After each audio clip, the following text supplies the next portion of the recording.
Well, welcome to this brand new unit on matrices. In this first video, we're going to be looking at some basics for matrices. We have to get some things out of the way as far as some terminology and just even what is a matrix. And in this video, we're also going to be looking at how to add and subtract matrices. And in addition to even looking at how we can multiply a matrix by a number. We call that scalar multiplication. But to get some basics out of the way, let's first start with, well, what is a matrix? A matrix is simply a rectangular arrangement of numbers into rows and columns. If we look at the example here on the right, we'll call this matrix A, it has 2 rows and 3 columns. Now sometimes it's hard to keep those straight, so if you remember, if you think about like old Roman architecture and you have columns, columns go vertically up and down. And if you think about the rows of a movie theater, those rows go from side to side. So our rows run horizontally, our columns go vertically. And the dimensions of a matrix tell us what the size of the matrix is. And we have to give it in a particular order. We always give the rows first and the columns second. So for example, since matrix A has 2 rows and 3 columns, we're going to write it a particular way. We're going to write it as 2 by 3. Now the word by we replace with the X, or what you might see as the original multiplication symbol. But we would write it as 2 by 3. Now if we look at matrix B has 3 rows and 2 columns, so it's going to be a 3 by 2 matrix. And every element, or every number in a matrix, is called the matrix element. So that's some terminology that we have to get out of the way. And again, just remember, when working with matrix dimensions, it always goes in this particular order, rows by columns. So why don't you guys go ahead and take a second, just make sure you understand this concept by writing down the dimensions for each of these matrices here below. So go ahead and pause the video and go ahead and quickly do that, and then hit play when you're ready to check to see if you got them correct. Alright, let's see how you did. So this first one you should have gotten is a 4 by 3 matrix, because it has 4 rows and 3 columns. This next one has 2 rows and 4 columns. And lastly, this one here, matrix F, has 3 rows and only 1 column. So that is how we list and label our dimensions of a matrix. Now let's look at how we can add or subtract matrices. Now when adding and subtracting matrices, what we're going to be doing is the first thing we need to recognize is the dimensions need to be the same. If the dimensions are not the same, we cannot add them together, because what we're going to be doing is we're going to be adding together corresponding elements.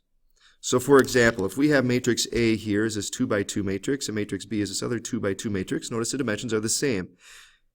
And when we add these together, we're going to add, like I said, the corresponding elements. So these first 2 elements are going to be added together to get 5.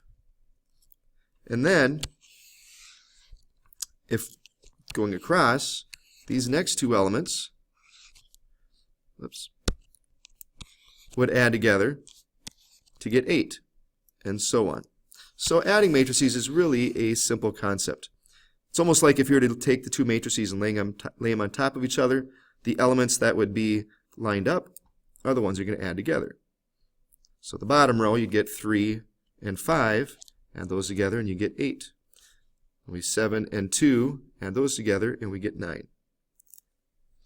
Now subtracting is the same concept. It can get a little tricky when we're dealing with negative numbers or negative elements.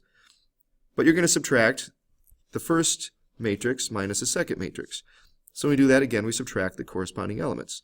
So like this 2 and this 5, we'd subtract those and get 2 minus 5. Well, 2 minus 5 is negative 3. To get this element here, or if you want to get the next element, we can take 8. Again, we're subtracting 6, so 8 minus 6 would give us 2. I think you get the idea. So, I want you guys to go ahead and take a minute and add these matrices together. Again, you're just going to add together the corresponding elements. You always want to make sure that the matrices have the same dimensions, because if they don't have the same dimensions, then you can't add them together. So go ahead and pause the video, and why don't you hit play when you're ready to check to see if you have the correct answers. All right, go ahead and take a second and check your answers. Make sure you have all of these correct. Especially be careful at the very last one. Again, some of those ended up being negatives. So 4 minus 6 would be negative 2. So hopefully you got all those right.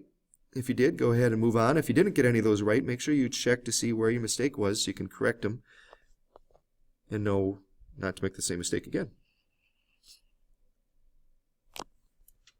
All right, so this next part of the video we're going to be looking at what's called scalars and scalar multiplication. When we work with matrices, we refer to real numbers as scalars.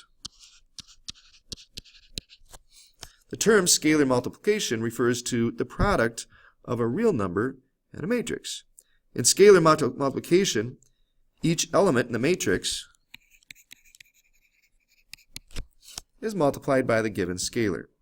So for example, let's say if we're given matrix A, it's this 2 by 2 matrix, and we want to take 2 times A. We're simply going to, it's basically like the distributive property. Instead of having parentheses though, we have these brackets representing a matrix. So we're going to multiply everything in the matrix by 2. So we would take 2 times 10 and get 20. We would take 2 times 6, which is shown here, and get 12. We would take 2 times 4 and get 8. And we would take 2 times 3 to get 6. And that's simple. That's literally all we have to do for scalar multiplication. So I want you guys to try these next two scalar multiplication problems on your own. So in this first one, they give us matrix B, and we're going to find negative 3 times B. The next one, they give us matrix C, and this time we're going to multiply by 1/3. So we're going to use a scalar this time of 1/3. So go ahead, pause the video, and hit play when you're ready to check to see how you did. So how did you do? Hopefully that came pretty easy. Just remember, when you multiply a negative times a negative, you get a positive. That might have been a mistake you may have made. But otherwise, pretty simple so far. In this next part of the video, we're going to look at how to solve matrix equations. So for example, let's say if we have this matrix equation at the top here, where we have matrix A plus this matrix, which is a 2 by 2 matrix, given 3, 5, 2, and 2. And together, those two matrices are going to add up to be this last matrix, 1, 0, 10, 12. Well, we can replace the matrices that were given with variables b and c so we can know what to do. So if I had this equation, a plus b equals c, and I wanted to solve to figure out what a is, well, I would subtract b from both sides to get a equals c minus b. So that's what we're going to do. If we call this matrix B and this matrix C, we would subtract the B matrix from C. So that's shown here below. So just like we learned about earlier, we would subtract the corresponding elements. So 1 minus 3 would give you negative 2. 0 minus 5 would give us negative 5. 10 and 2, we would subtract those. So 10 minus 2 would give you 8. And 12 minus 2, we would subtract those. And 12 minus 2 is 10. So A would equal this resulting matrix. We can also use scalars to solve an equation. So for example, let's say if I have 3 times A. When I multiply 3 times A, I want to get this corresponding matrix. 3, 24, 18, and 0. Well, if I wanted to solve for A, you could say, well, we would divide both sides by 3.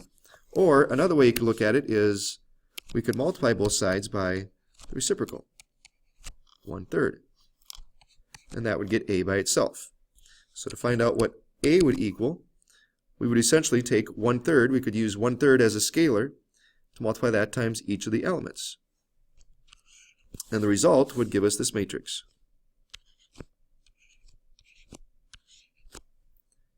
So A would equal 1, 8, 6, and 0. We could always go in and check our work too by multiplying everything. If we plug this in as our matrix in our original equation, if I take 3 times each of those elements, we would get 3, 24, 18, and 0. So in general, we solve a matrix equation just like we would solve any linear equation, except that the operations we perform are going to be with matrices. So here we have some different matrix equations. I want you to see if you can use what we just talked about to solve each of these equations for the given matrix. So the first one you're going to solve for B, the second one you're going to solve for C, and so on.